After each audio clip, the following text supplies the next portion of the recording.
What's up, guys? I'm Shannon, aka the RC Princess. If you're new here, I want to make a disclaimer that yes, I am wearing the same thing as last video. It's actually the same day. I am trying something new where I'm batch filming because I have limited time where I can actually film.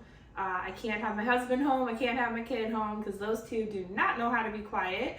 So yes, that is why I look the same, and I hope you guys don't mind. If it's really bothersome, let me know. But yeah, I just want to get the content out for you guys, and I feel like this is one thing that can help me to continue to do what I do. Today's video is all about battery care. So let's jump right into it. I'm gonna give you some tips and tricks for taking care of your batteries and keeping you safe. And if you guys have any other tips that you recommend and want to add, by all means, please leave a comment down below, and I'm sure we would all appreciate that. So let's jump right in. Also, stay tuned because I did an experiment and I'm really excited to share the results with you guys. So first, let's get into the tips and tricks, and then I will share the experiment results with you guys. So first off, give this video a thumbs up if you use Lipos. I pretty much only have Lipos. I have 3 nickel metal hydride batteries, and those never get touched, and they are pretty much for my son when need be. Other than that, I use Lipos, and I'm gonna share with you today of how I keep them in good working condition, and I also stay safe.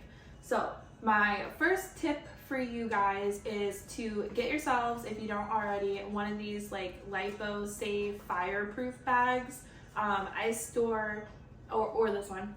I store all of my big Lipos, the bigger batteries in here. And then for the smaller ones, like the 24 scales and the 18 scales, I store all of them in this bag right here. So they both work great. I just can't fit all of these in here, and I feel like these are almost too small to chill in there. So yes, I have a lot of different types and brands of batteries, and this is how I keep them organized, safe, and I know where they're at, and I know that my house is not going to burn down because I have heard horror stories about that, but more on that later. So the next tip I want to share with you guys is to never store your batteries fully charged. Either go run them in your car or discharge them, because when you leave them fully charged, it not only hurts the battery, but it also is a fire hazard, and it's really not a safe thing to do. So I know it can be a tedious task to go out, you don't use all your batteries, you've been out all day, especially in the summer, you're hot, you're tired, you don't want to do anything. Always do it. You will thank yourself. Your batteries will last longer and your house will stay standing. So always discharge your batteries, never store them fully charged. The next tip is to never charge a hot battery. This is more so for my personal beliefs. I don't know if it's completely correct, and somebody else might have a different opinion, but I never charge my batteries if they are not room temperature. So never take a battery out of a car that you just ran and it's really hot, you can't even really hold it, and throw it on a charger. And then also in the winter time, if you forget a battery in your real car, I will not come in and throw it on the charger right away. I will give it a couple hours to recover and get back to room temperature. That's just how I make sure in my head that my batteries are, these things can get expensive, and I want to preserve them and keep them in working condition as long as possible. So that's another tip that I have for you guys. Which also piggybacks to my next tip, is to never, ever leave a battery in the car, your actual car that you drive down the highway with. It's especially important not to do that in the summertime. These things can get hot, they can blow your car up.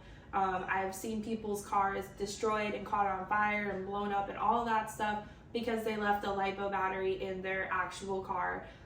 It can be easily done. You can, put it aside, it falls between a seat or something, you forget about it. So when I go out, I have my husband and my son with me, so we got 3 people using different batteries, and I try to do a count, be okay, I have this one, that one was for this one, that kind of stuff. So just in my head, I know that we're not missing any. Around here, it's really funny.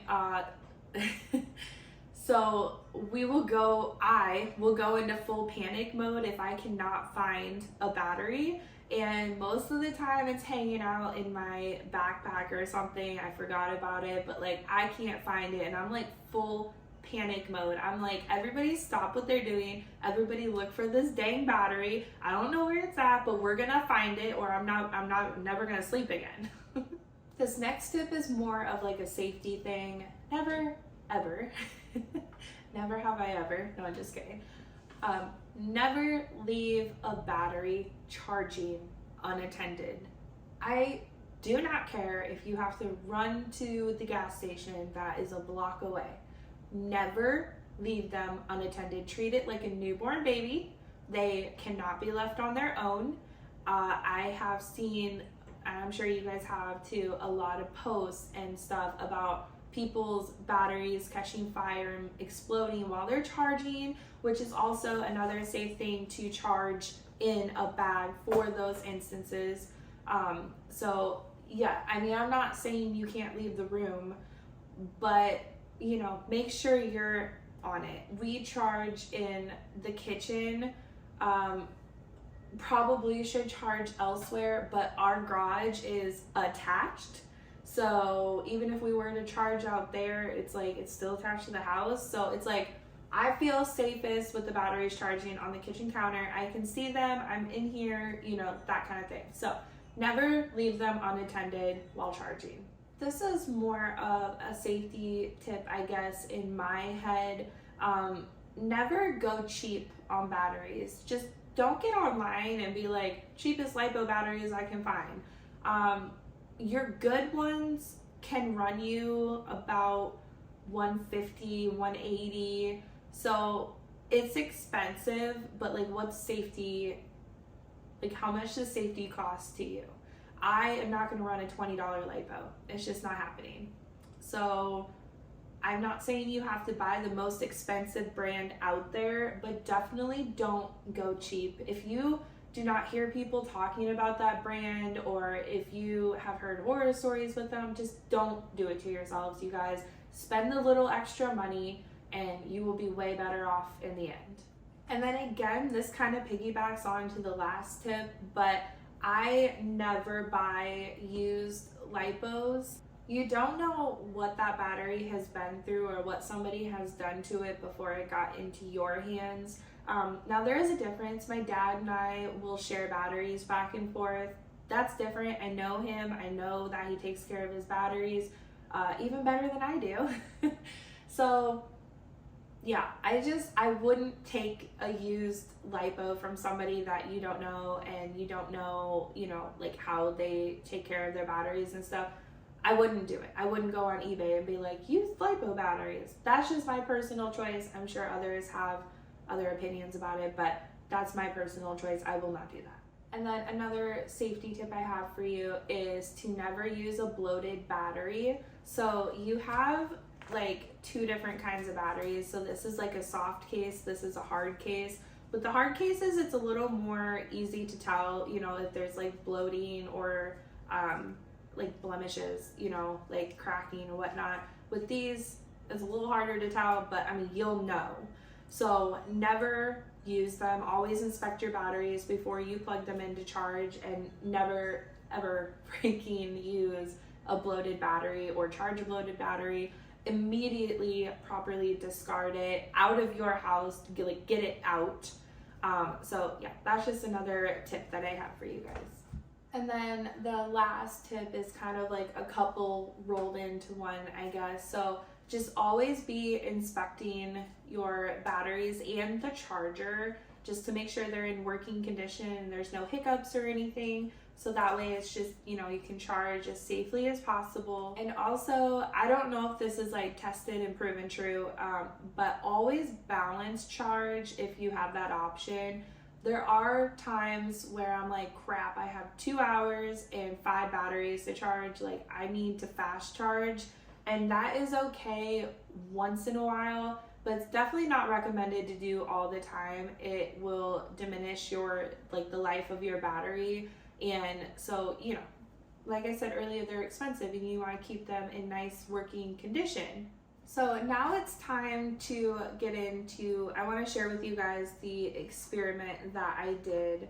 So this experiment came on because I was getting a lot of messages and stuff about Spectrum smart batteries not doing what they said they were going to do.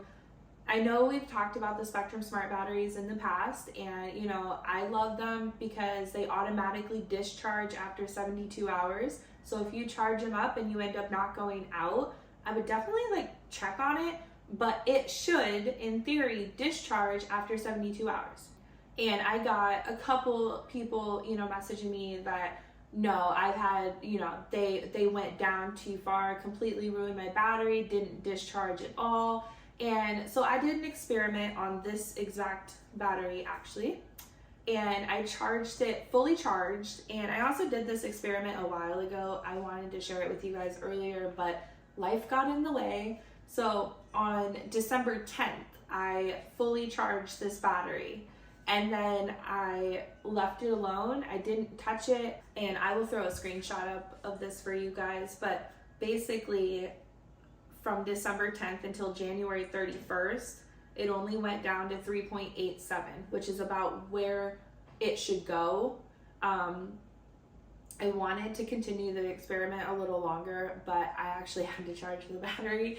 I needed it. So yeah, but from my gatherings from this experiment, you guys, I know there are circumstances where, you know, you have a bad battery or something like that, but I am never gonna not recommend Spectrum smart batteries. The charger that you can get with it is the easiest thing ever. You plug the dang thing in and it charges. There's no pushing buttons. Make sure you have the right voltage, make sure this and that and that.